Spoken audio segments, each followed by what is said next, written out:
कि केजरीवाल भ्रष्ट है, केजरीवाल भ्रष्ट है।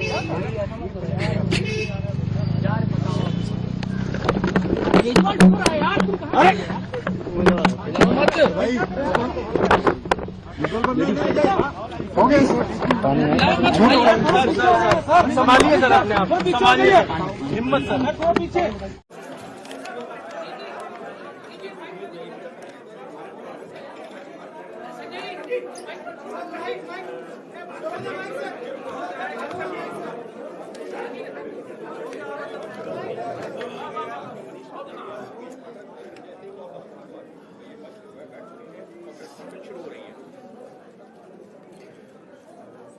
शराब घोटाला। भारतीय जनता पार्टी ने पिछले 4 साल से इस शब्द का भारतीय राजनीति में खूब इस्तेमाल किया।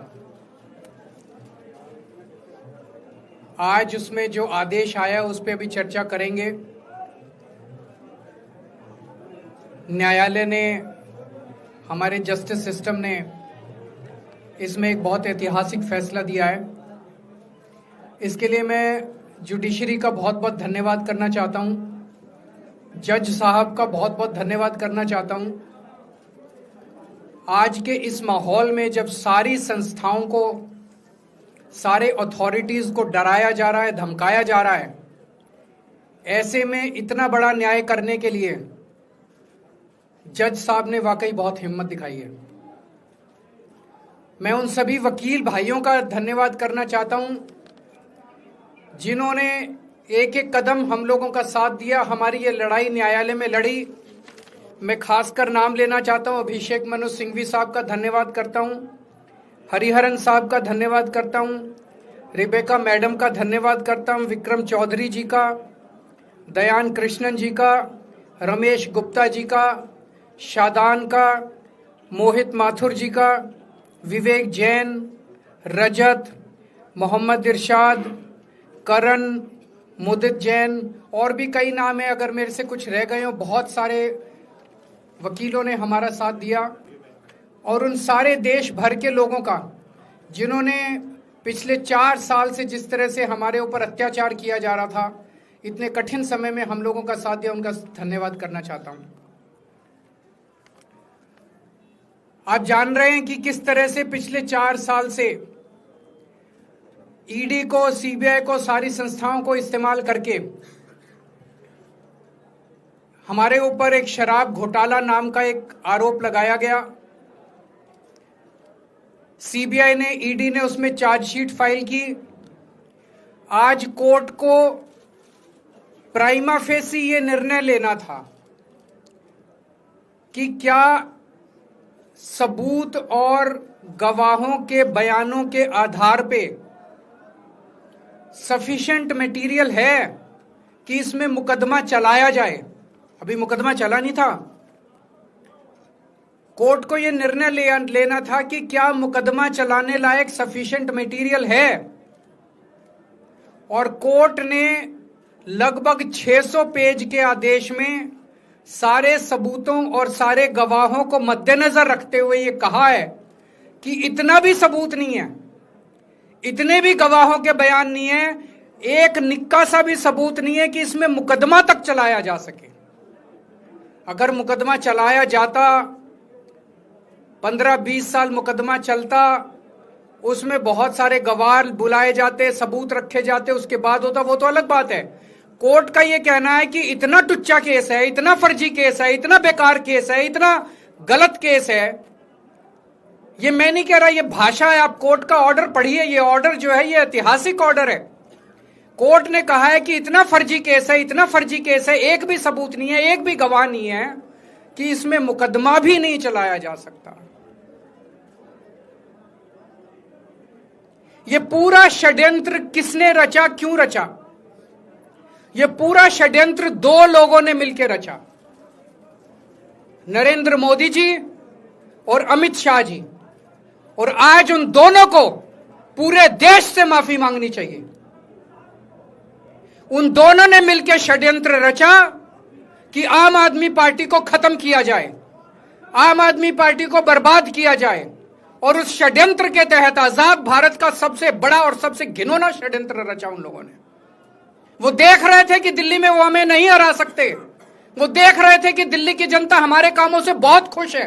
वो देख रहे थे दिल्ली में कामों की राजनीति के आधार पे वो कहीं खड़े नहीं होते। तो उन्होंने एक षड्यंत्र रचा। जनता जानती है कि केजरीवाल ईमानदार, उन्होंने कहा केजरीवाल की ईमानदारी पे चोट करो।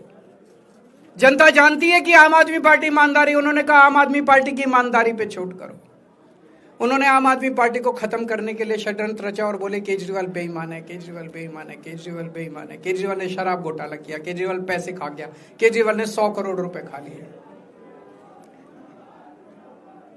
मैंने जिंदगी में केवल ईमानदारी कमाई है, मैंने जिंदगी में केवल इज्जत कमाई है। एक नया पैसा नहीं कमाया मैंने अपनी जिंदगी में। इन लोगों की तरह नहीं हूं मैं। मैंने जिंदगी में एक नया पैसा नहीं कमाया, केवल ईमानदारी कमाई है। और ये उस ईमानदारी के ऊपर चोट करना चाहते थे, उसके लिए इन्होंने षड्यंत्र रचा था। आज कोर्ट के ऑर्डर के बाद यह साबित हो गया देश के सामने, केजरीवाल कट्टर ईमानदार है, मनीष सिसोदिया कट्टर ईमानदार है, संजय सिंह कट्टर ईमानदार है, दुर्गेश कट्टर ईमानदार है, आम आदमी पार्टी कट्टर ईमानदारी है। हम नहीं कह रही है, कोर्ट ने सारे देश के सामने बोला है। कई लोग ये कहते हैं जेल से आने के बाद केजरीवाल चुप क्यों हो गया, केजरीवाल गायब हो गया, केजरीवाल कहां गया। मैं कोई नेता नहीं हूं, मैं कोई पॉलिटिशियन नहीं हूं। पॉलिटिशियन को फर्क नहीं पड़ता, उनको 4 गाली दे दो, मोटी चमड़ी होती है उनकी। मैंने जिंदगी में केवल ईमानदारी कमाई है। मेरे को जब कोई बेईमान बोलता है मुझे फर्क पड़ता है। मेरे को जब जेल भेजा जाता है, मेरे परिवार के ऊपर ताने मारे जाते हैं, मेरे को फर्क पड़ता है। केजरीवाल को फर्क पड़ता है। इसलिए मैंने तय किया था कि जब सारे देश के सामने मैं निर्दोष साबित हो जाऊंगा तब तक मैं चुप रहूंगा। आज मेरे दिल से बहुत बड़ा बोझ उतर गया। मैं मोदी जी को कहना चाहता हूं, मोदी जी आपने हमारे ऊपर इतने केस कर लिए, आपने ईडी छोड़ दी, आपने सीबीआई छोड़ दी, आपने पुलिस छोड़ दी, आपने इनकम टैक्स छोड़ दिया हमारे पीछे, आपने जेल भेज दिया हमारे 5 सबसे बड़े नेताओं को। आम आदमी पर एक समय ऐसा था जब आम आदमी पार्टी के सबसे टॉप के 5 नेता जेल में थे एक साथ। उसके बाद भी केजरीवाल का कुछ नहीं बिगाड़ सके। अब तो एक ही तरीका बचा है मोदी जी केजरीवाल से निपटने का, केजरीवाल का कत्ल करवाना पड़ेगा, केजरीवाल की हत्या करवानी पड़ेगी। उसके अलावा अब केजरीवाल आपसे संभलने वाला नहीं है। अब आपके बस का नहीं है केजरीवाल, आपने सब कुछ करके देख लिया, अब केजरीवाल का कत्ल ही करवाना पड़ेगा। और एक तरीका है, मैं पहले भी बोल चुका, लेकिन वो मोदी जी के बस का नहीं है। मैंने 500 स्कूल बनवाए दिल्ली में, आप 5000 स्कूल बनाओ। मैंने दिल्ली की सड़कें अच्छी करी, आप पूरे देश की सड़कें ठीक कर दो, देखो केजरीवाल को कोई पूछेगा ही नहीं। केजरीवाल ने 200 मोहल्ला क्लिनिक बनाए, आप 20,000 मोहल्ला क्लिनिक बनाओ। आप तो देश के प्रधानमंत्री हो, अरे अच्छे काम करो ना। वो नहीं होता मोदी जी से, वो मोदी जी से नहीं होता। मैं उनको कहना चाहता हूं, प्रधानमंत्री जी, केवल सत्ता की जो प्रधानमंत्री मोदी जी की और अमित शाह जी की सत्ता की हवस है, ये उसका नतीजा है जो ये षड्यंत्र रचा गया। और इस षड्यंत्र का मैं बहुत छोटा हूं, हमारे परिवार ने बहुत भुगत भोगी है। मैं जेल गया, मेरी मां बीमार रहती है बहुत ज्यादा, उसको अस्पताल में एडमिट कराना पड़ा, बहुत रोई मेरी मां, बहुत रोई। इनकी पत्नी मनीष सिसोदिया जी की पत्नी, उनको मल्टीपल स्क्लेरोसिस डिजीज है, सब लोग जानते हैं। जब सुप्रीम कोर्ट में केस चल रहा था, संजीव खन्ना जी ने कहा कि बहुत गंदी बीमारी है, उनके नीचे का पूरा पोर्शन काम नहीं करता और धीरे धीरे बीमारी बढ़ती जा रही है। हमारे परिवार ने बहुत भुगता है, लेकिन वो इंपॉर्टेंट नहीं है, हम इंपॉर्टेंट नहीं है, हमारा परिवार भी इंपॉर्टेंट नहीं है। लेकिन मोदी जी और अमित शाह जी के षड्यंत्र का खामियाजा जो दिल्ली भुगत रही है, दिल्ली के 3 करोड़ लोग भुगत रहे हैं, उसकी भरपाई कौन करेगा? आज दिल्ली में कहीं चले जाओ, सारी सड़कें टूटी पड़ी हैं, अस्पतालों में दवाइयां मिलनी बंद हो गई हैं, मोहल्ला क्लिनिक बंद किए जा रहे हैं, स्कूलों का बुरा हाल हो रहा है, पूरे दिल्ली में पोल्यूशन इतना ज्यादा कभी दिल्ली की जनता ने नहीं देखा था। यमुना का बहुत बुरा हाल हो गया है। एक चीज बता जो तो दिल्ली में इन्होंने ठीक करी हो। पूरी दिल्ली का बेड़ा गर्क कर दिया। सबसे बड़ा खामियाजा मोदी जी और अमित शाह जी की सत्ता की हवस, उसका सबसे बड़ा खामियाजा दिल्ली के 3 करोड़ लोगों ने भुगता है। दिल्ली के लोगों से जाके पूछो। आज मैं चैलेंज करता हूं मोदी जी को। मोदी जी, हिम्मत है दिल्ली में दोबारा चुनाव करा के दिखा दो। 10 से ज्यादा तुम्हारी सीट आ जाए, मैं राजनीति छोड़ दूंगा। तुम्हारी 10 से ज्यादा सीट आ जाए, मैं राजनीति छोड़ दूंगा। दिल्ली की जनता त्रस्त हो चुकी है तुम लोगों से।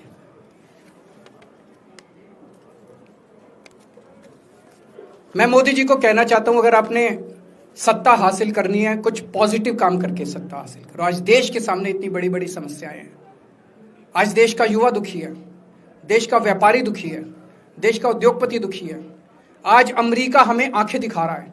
मोदी जी की हिम्मत नहीं है जो ट्रंप के खिलाफ एक शब्द बोल दें। ट्रंप के खिलाफ रोज ट्रंप गालियां देता है मोदी जी को, रोज ट्रंप गालियां देता है भारत को, रोज ट्रंप गालियां देता है हमारे देश को। मोदी जी के हमारा प्रधानमंत्री भीगी बिल्ली बना हुआ है। अरे देश संभालिए ना। आपको हमने देश चलाने को दिया था और आप केजरीवाल में उलझ गए, आप आम आदमी पार्टी में उलझ गए। पॉजिटिव काम करके सत्ता हासिल कीजिए, ये नेगेटिव काम करना बंद कीजिए। अगर आपके कोई 1-2 प्रश्न है तो। क्या आपको उम्मीद है कि आप ईडी के मामले को भी? ईडी मामला खत्म हो गया। सीबीआई के मामले के बेस पे ईडी था, वो अब फॉर्मेलिटी बची है। हम अगले हफ्ते एप्लीकेशन डालेंगे, ईडी का मामला खत्म हो जाएगा। कांग्रेस कह रही है कि ये बीजेपी ने जो है कांग्रेस को नुकसान पहुंचाने के लिए आपको जो है राहत दिलवा दी है। मैं आपसे पूछना चाहता हूं, केजरीवाल जेल गया, रॉबर्ट वाड्रा जेल गया, संजय सिंह जेल गया, क्या राहुल गांधी जेल गया, मनीष सिसोदिया जेल गया, सोनिया गांधी जी जेल गई? किस मुंह से बात करते हैं? शर्म नहीं आती कांग्रेसियों को? ले जाए, वो तो ले जाए, उनका हक है। सुप्रीम कोर्ट भी जाएंगे, हाई कोर्ट भी जाएंगे। जैसे निचली कोर्ट में न्याय हुआ, ऐसे ऊपरी कोर्ट में भी न्याय हुआ। जब कोई सबूत है ही नहीं, जब कोई गवाह है ही नहीं, तो ऊपर के कोर्ट में भी कहां से लाएंगे सबूत, कहां से लाएंगे गवाह? आज कोई छोटा मोटा उन्होंने डिस्चार्ज कर दिया है हमें। उन्होंने कहा है कोई आरोप ही नहीं बनता। इसके अलावा जो इन्वेस्टिगेटिंग ऑफिसर सीबीआई के ऊपर उन्होंने, कोर्ट ने टिप्पणी की है कि सीबीआई अपने दोषी अधिकारियों के खिलाफ डिसिप्लिनरी एक्शन, कभी ऐसा ऑर्डर देखा है?